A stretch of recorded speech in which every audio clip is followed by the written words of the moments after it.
and let us all do we can to build a better future. Daniel, you got a story for the people. What is going on, buddy? Okay, so we have a nice little story from our good friend Case Study QB, and it has to do with, well, at least one person on TV sort of going, hey, guys, you know all those people that voted for Biden that really didn't want to do it, and we kind of told them they had to or they were terrible people? Well, we promised them stuff, and we've just said shove it. That might backfire on us. And the rest of the panel's like, no, it's fine. It'll be okay. Let's take a look at this video. Claire McCaskill said the argument for keeping the filibuster in place is that Republicans will use it to do more harm. Republicans are going to use it to do harm either way, whether the Democrats blow it up or not. There is no norm Republicans haven't annihilated in the era of Trump. And I wonder what you make of sort of the frame around the debate. Well, I think you're absolutely right in this regard, that we need not assume that Republicans are good faith actors. And my good friend Claire keeps doing that. We're going to still treat them as that they are. And the evidence suggests that they're not. They're going to do anything and everything in order to hold on to power. Can you pause it real quick? The second point I want to make. Just want to throw out there what we always see on TV news is, hey, there's a chance that they're not playing a fair game. The evidence seemed to suggest they're not playing a fair. Just say they're not. If you have to use so many words to tiptoe around putting that point together, that's really kind of pathetic. Anyway, continue. Go ahead. Is that Trump has revealed that our problem isn't Trump. Right. That Trump is just an avatar for something that cuts much deeper. And part of what we have to do is to understand that there are elements within the country that are committed to a view of the country that in some ways aren't consonant with democracy as such.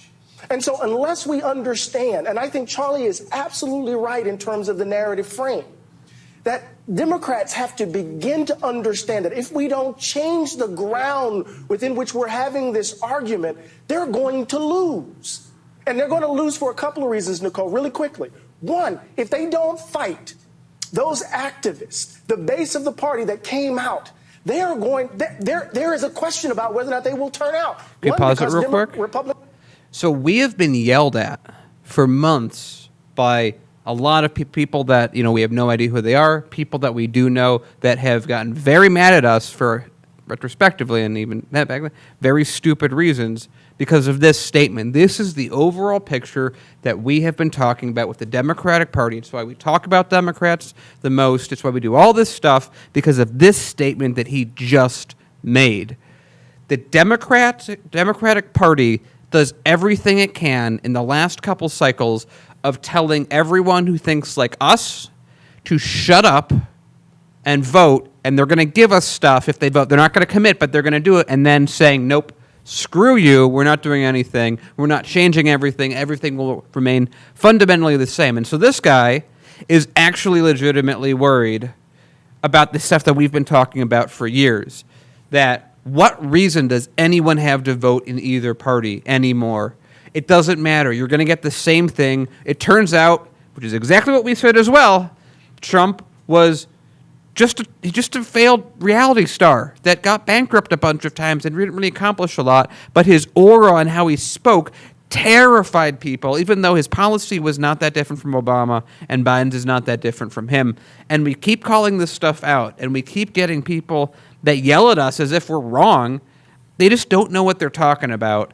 And every time we bring this up, we know you guys get it. The Democrats keep shooting themselves in the foot. Their health care is going to run out. Everything. How many people that voted for Biden are not going to vote for him, or not going to vote in the midterms? How low? Like, what have the Democrats done for us? Nothing. There's your answer. They haven't even built an aqueduct. They haven't done a damn thing. Let's play the rest of the video. Republicans are rigging. They're narrowing the election. And two, because Democrats aren't delivering. You can't say to those folk, you need to vote more of us in, when in fact they don't seem to view Democrats right now fighting. So we need to change the narrative and we need to fight. And I think those things have to happen right now, and they begin with the bully pulpit of the presidency. Joe Biden has to take this fight to McConnell. He has to take this fight to McCarthy. He has to take this fight to Donald Trump. No, he's not going to. Come on, buddy. democracy's at stake. Oh, Charlie, when Eddie started talking, you and I both went, right. Uh-huh. So I want you to Oh, pick really? up on Eddie's thread. May I, because I know our guest is going to be coming here very soon, but let me, Wait a minute. you know, but let me just be very clear, because Daniel, you said a lot of things on point. We have been yelled at, we've been screamed at because, oh, how dare you criticize the Democrats? Why don't you criticize the Republicans? We know who the GOP is. We know who the Republican establishment is. They're upfront with their BS. Can I just Go really ahead. quickly? Go ahead. Can I get just to make sure, because I want to show democracy, want to show evidence. What does Can that we look have like? everyone in the comments type 1 if Republicans are really amazing and they really are helping America become better in a real, genuine way, and they're progressing to do that, and any other outcome type 2. Yeah. So real quick, again, look, we've said this before on the show when we were on radio, television, when we first got on YouTube. The Democrats, if they're supposed to be the alternative, they can't just say, hey, vote more of us in. We've done that before. We saw what happened when Obama had that supermajority in the Senate House during his first term.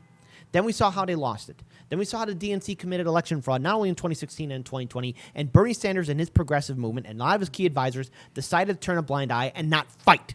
We've seen a lot of our congressmen and women who are, especially those congressmen and women who are on the Force the Vote petition that ran on Medicare for All, they didn't even attend that town hall. They didn't show up. So if you're not going to fight and if you're not going to follow through with any of your campaign promises of 2020 during that election cycle and everything fizzles out and nothing is fundamentally changing, what is the incentive for anyone to turn out to vote Democrat? And look, hey, let's be very clear. I'm not a Republican. I would not vote for the two-party neoliberal establishment system because the Democratic establishment system and the Republican establishment system are all friends with each other. So if you're a diehard vote blue no matter who or a diehard Republican red voter, guess what? You're a good puppet, and I'm not trying to be mean to you, but you're a good puppet because at least they know they have your silent, obedient consent. The only way things will change is if there is a general strike, when people realize that the two-party system doesn't care about you. Nothing is changing in this country. There's still 30 to 40 million Americans at risk of being evicted. We have student debt crisis. We have a medical debt crisis. We have a crumbling infrastructure. Climate change is screwing with us, and the Democrats aren't delivering, and we know that the GOP won't deliver. It's time to look at something different.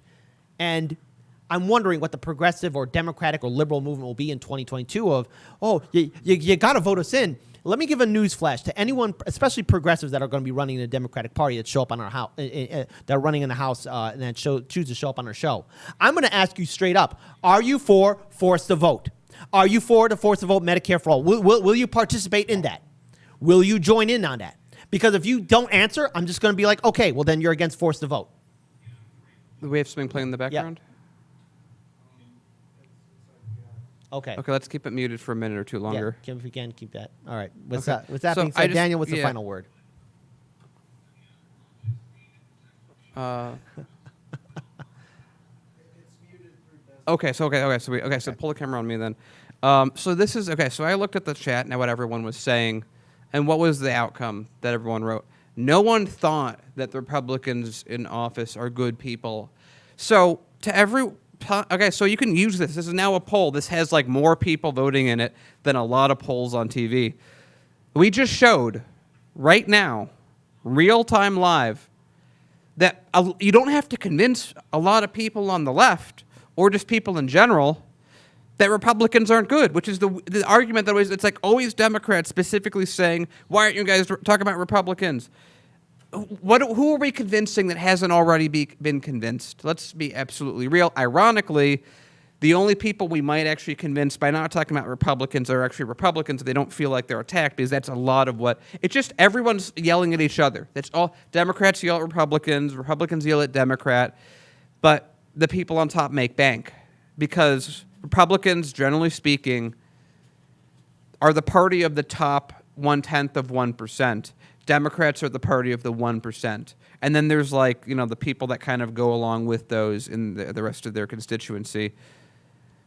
The Democratic Party, and I'll say this again, I've said this 100 times, I'll say it again. The Democratic Party is the winning party as soon as they choose to be. They win hypothetically on all demographics. They win hypothetically on all ideas.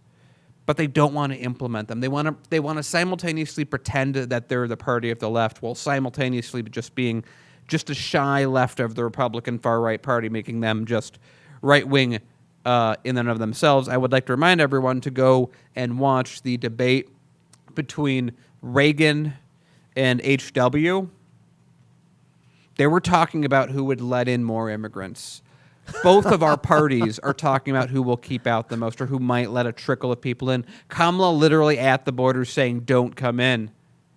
We have two right-wing parties that are run by basically the same people. That's all there is to it. It's that simple. It's that clear. And so everyone that is picking a side and choosing a tribe like it's a football game is hurting America right now. And we need more people to call that out. I would still love to see someone run in the Democratic Party and just shout out the Democrats and know that they're not going to make friends and know that they're not going to do the things that other progressives walking in have done. Yeah. We need to build up a power base. We need to take things over.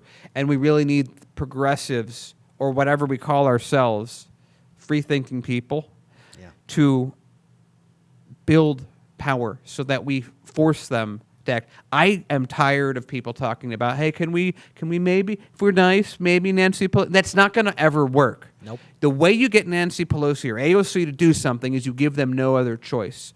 You put them in a political situation that if they go against you, they will suffer the consequences. They may not get reelected. Oh, no, they might not get. Oh, their district might just get a little more chaotic for them to operate in. They might lose popularity. They won't have as many people voting.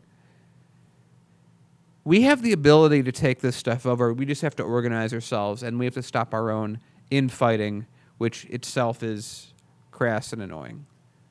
Final note, we don't owe these politicians a damn thing until they start working for us.